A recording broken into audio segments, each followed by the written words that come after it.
Big news today is that CBS is actually releasing what the ransom note actually said. 3 words changed everything.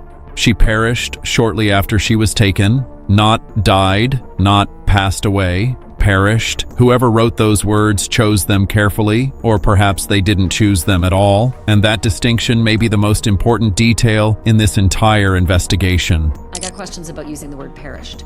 Is that somebody who doesn't speak English as a first language, and this is the way they've translated it? Because buried inside the language of 2 ransom notes sent to media outlets rather than to a grieving family, investigators and analysts are now finding something that no one expected to find this deep into a 144-day mystery. Cracks, contradictions, and the unsettling possibility that the people who took Nancy Guthrie from her bed in the black of night were never as in control of this situation as they wanted everyone to believe. We now know, through first-hand reporting from Brianna Whitney, a journalist who actually laid eyes on the second note while working at an Arizona family television station, exactly what that document said, and the wording is as strange as anything that has surfaced in this case. The note did not ask for money. There was no demand, no deadline, no threat. Instead, it read like something between a confession and an apology, and that combination should unsettle everyone paying attention. It said they never intended to hurt her. It said she was buried with nature. It said nothing you could have done would have changed the outcome, and it closed with an expression of genuine sorrow. Reporting before that there was this initial threat to kill her right away. When I talk to Chris, we're going to discuss this. Stay with me, because this is where it gets complicated.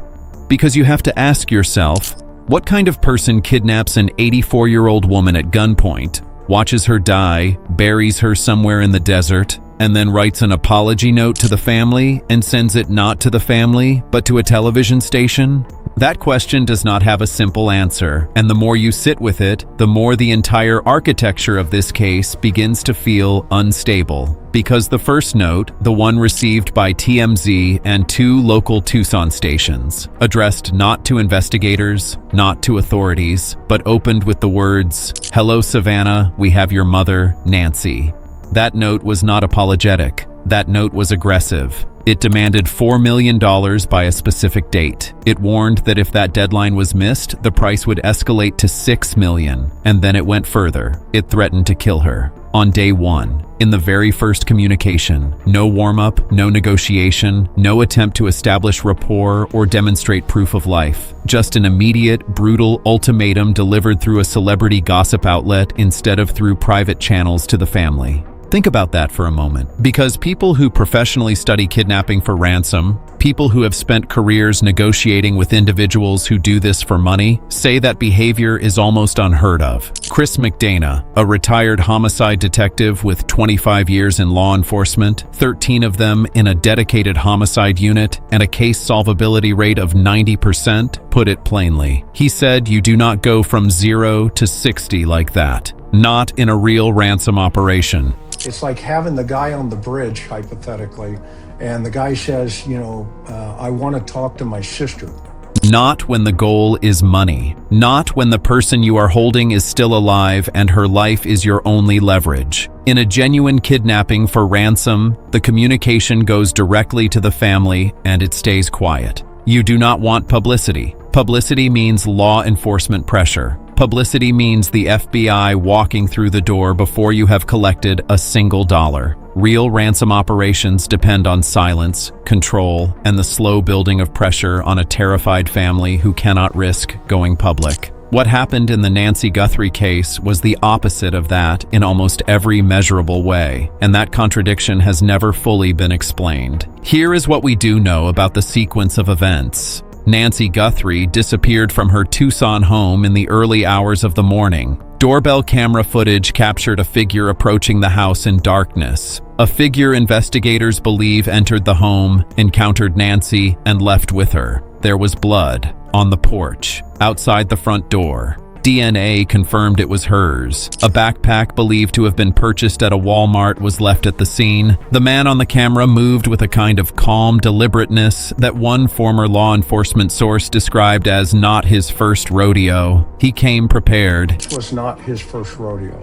And we know he was violent because we have Nancy's blood on the porch. He came with a weapon. He came knowing exactly where he was going and what he intended to do when he got there. And then he disappeared. 144 days later, as of this recording, no arrest has been made. No confirmed identity for the man on the porch. No body recovered. No resolution for a family that has been living inside this nightmare since the night their mother was taken. If you have been following this case and you believe this story deserves more attention than it is getting, and it absolutely does, please share this video.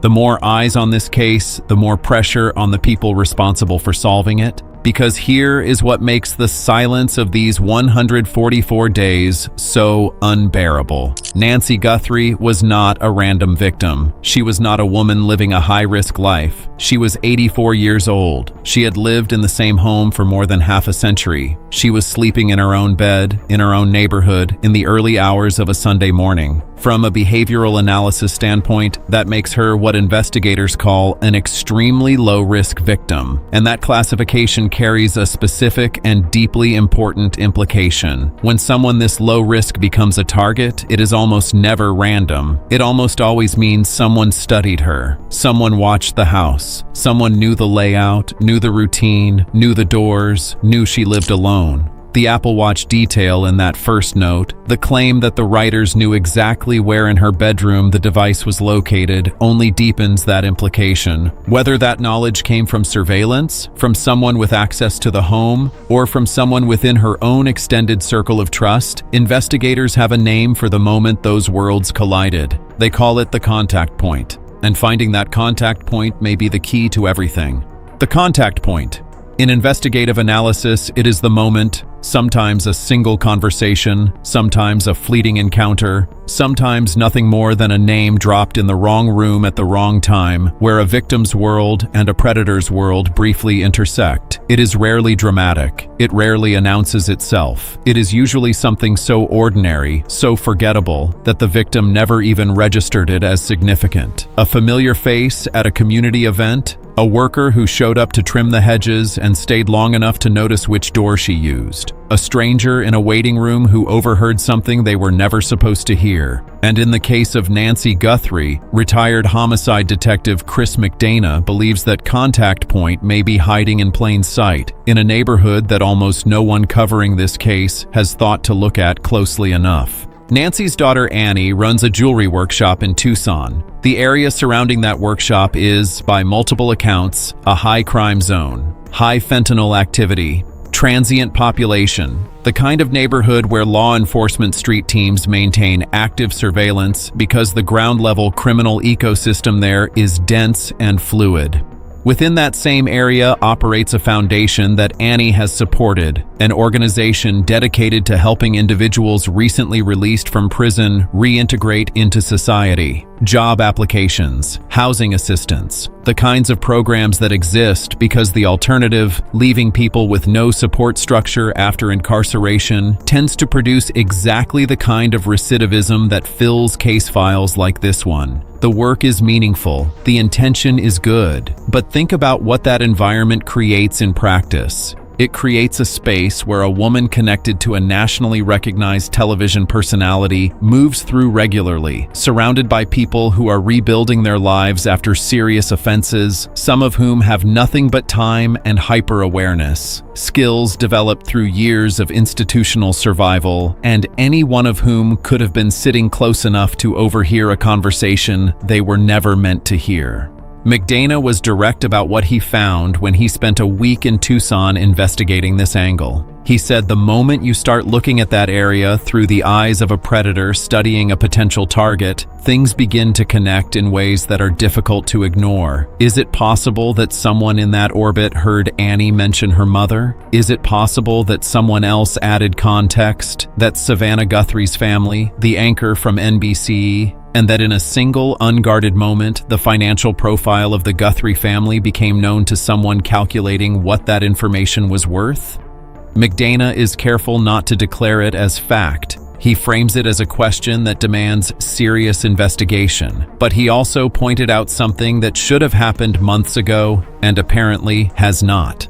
As of the time of this recording, the Pima County Sheriff's Department had not reached out to the Tucson Police Department's street teams, units with direct daily contact with the ground-level informant networks in exactly the area where this contact point may exist. 144 days into a high-profile kidnapping and homicide investigation, and those conversations had not happened. If that information lands on you with the weight it deserves, you are paying attention. This is where things get serious, because the failure to work those street-level networks is not a minor procedural gap. In cases where the victim is low risk and the perpetrator is not a stranger from across the country, but someone embedded in the local environment, informants are often the single most reliable path to identification. Not digital forensics, not Bitcoin tracing, not surveillance camera analysis. People who know people who heard something, people who saw a car parked somewhere it did not belong, or who noticed someone asking unusual questions about a neighborhood they had no business knowing about. Career detectives who built their reputations before the age of DNA and license plate readers solved murders with nothing but shoe leather and the willingness to knock on every door until someone talked. And in a case where the man on the porch has remained unidentified for nearly 5 months despite being captured on video, that old-fashioned approach may be exactly what is missing. There is also the matter of the Walmart. 3 of them, in fact, located within 2 miles of Annie's workshop. The backpack recovered at the scene is believed to have come from a Walmart. The clothing worn by the figure on the doorbell camera, the mask, the other materials. Investigators believe those 2 came from a Walmart. Whether that concentration of Walmart locations near the workshop is coincidence or geography is something only sustained investigation can answer. But it is a thread. And in a case this starved for confirmed leads, every thread matters. What we also know now from Harvey Levin at TMZ, who received the original ransom note and has maintained contact with FBI sources throughout this investigation, is that a separate round of communications began arriving after the initial notes. These were not from whoever sent the ransom demands. These came from someone different, someone who claimed not to have committed the crime, but to know who did. Someone who claimed to know where Nancy's body is buried. Someone who was willing to share that information for a price. The FBI, based on linguistic analysis of those communications, reportedly believes this second individual may be a woman, and that detail opens an entirely new dimension to an already complicated case. Because if the linguistics are right, and if this person genuinely has the knowledge they claim to have, then what you have is someone who is either a peripheral participant in the crime itself, someone close enough to the perpetrators to have absorbed information that was never made public, or someone willing to exploit an 84-year-old woman's disappearance for financial gain while her daughter searches for answers on national television. Ask yourself which of those possibilities disturbs you more, because none of them lead anywhere that feels like justice, and all of them point to the same haunting reality that more than one person is carrying knowledge about what happened to Nancy Guthrie, and so far, not one of them has chosen to simply tell the truth.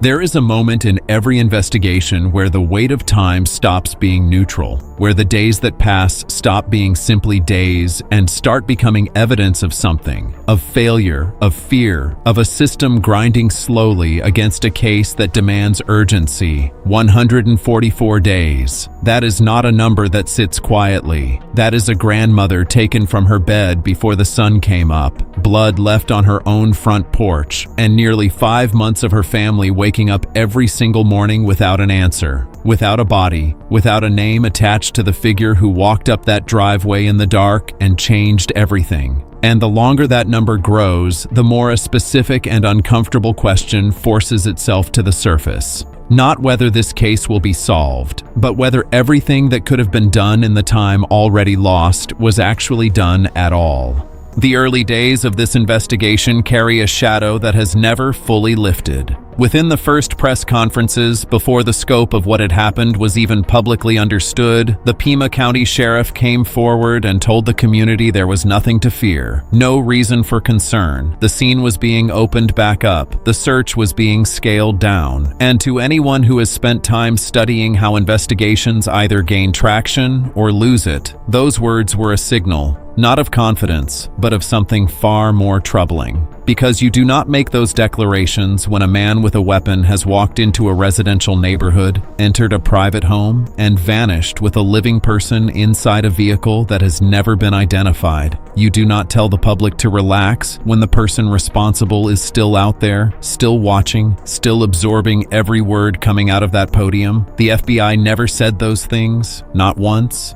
And the silence of the federal investigators standing beside local officials while those assurances were offered to the public speaks a language that experienced law enforcement professionals understand immediately. Chris McDana, who spent years as a hostage negotiator in addition to his homicide work, described the internal tension between agencies in this investigation as something that has never fully resolved. On the surface, he says, things look cooperative. The FBI handling forensics, Bitcoin tracing, and the notes. The Pima County Sheriff's Department nominally leading the homicide end. But underneath that surface, sources close to the investigation have described an undercurrent that remains. Political friction, jurisdictional sensitivity, the kind of institutional pride that, in a case with a ticking clock, can quietly cost everything. And while agencies navigate that landscape, the man on the porch is somewhere. The person or persons who wrote those notes are somewhere. And Nancy Guthrie is somewhere, in the ground, in a place described in a ransom note as being buried with nature, still waiting to be found and brought home. The search group that ventured into the Sonoran terrain just south of Nogales deserves to be named for what they are. They are women, volunteers, people who go into dangerous ground with shovels and determination because the official systems have not reached far enough. They received a tip. They coordinated with Mexican authorities who provided security. They searched a specific area near a stream where someone with knowledge claimed Nancy had been buried. They have found 25 unmarked graves in their previous searches, 25 sets of remains that belonged to someone, that were being mourned by someone, that deserved to be found. They did not find Nancy on this search, but they went. And the fact that volunteers crossing an international border came closer to a credible search location than 144 days of official investigation is something that should make every person following this case stop and sit with that discomfort for a long moment. If you have stayed with this story from the beginning, if you have followed every press conference and every leak and every piece of reporting that has slowly filled in the outline of what happened to Nancy Guthrie, then you already know that the ransom notes have always felt like the loudest part of a story that does not quite add up. Sending demands to media outlets instead of the family, threatening death on day one when no real ransom negotiator does that, apologizing in a second note with no new demand, using language that sounds translated, language that sounds like it came from a person who either does not speak English natively or fed their words through an application to soften and formalize them. What career criminal sits down after the death of a kidnapping victim and writes that she was buried with nature? What person with blood on their hands reaches for poetry? Either someone in this group has a conscience that could not stay quiet, or the notes are a performance designed to create a narrative, to redirect attention, to make investigators chase a story instead of a person. And that possibility, that the notes are noise, as McDana put it months ago, is perhaps the most unsettling of all. Because if the ransom demand was never real, if it was constructed after the fact to obscure a crime that happened for entirely different reasons, then the entire investigative framework built around it may have been pointed in the wrong direction from the very beginning. And every day spent following that direction is a day the real answer moves further from reach. What we are left with, 144 days after Nancy Guthrie was taken from everything familiar and safe, is a case full of questions that have not been answered, leads that have not been fully chased, and a family that has shown more grace under an unbearable weight than most people could ever manage. Savannah Guthrie has stood in front of cameras and continued doing her work while privately carrying something no child should ever have to carry. Her siblings have placed cards at the end of a driveway that now means something entirely different than it once did. And somewhere, the people who know the truth are still choosing silence over it. That choice will not hold forever. It never does. Time and pressure and the fractures that form between people who share a terrible secret always eventually produce a moment where someone talks, where the loyalty that held through the early weeks begins to cost more than the alternative, where the weight of what was done becomes heavier than the fear of what telling the truth might bring. That moment has not come yet, but it is coming. And when it does, the details buried in those notes, the language, the specifics, the strange choices will matter. Every word will matter, including the ones that were never meant to be read this carefully. If this case has stayed with you, if you believe Nancy Guthrie deserves answers and her family deserves justice, then share this video with someone who needs to know this story. Leave your thoughts in the comments, your theories, your questions, the details that do not sit right with you. Because in cases like this, the collective attention of people who are paying close attention has genuine value. Subscribe so you are here when the next development breaks, because this story is not over. The case is still open. The man on the porch is still unidentified. Nancy has not been brought home. And the truth, whatever shape it finally takes, is still out there waiting to be found.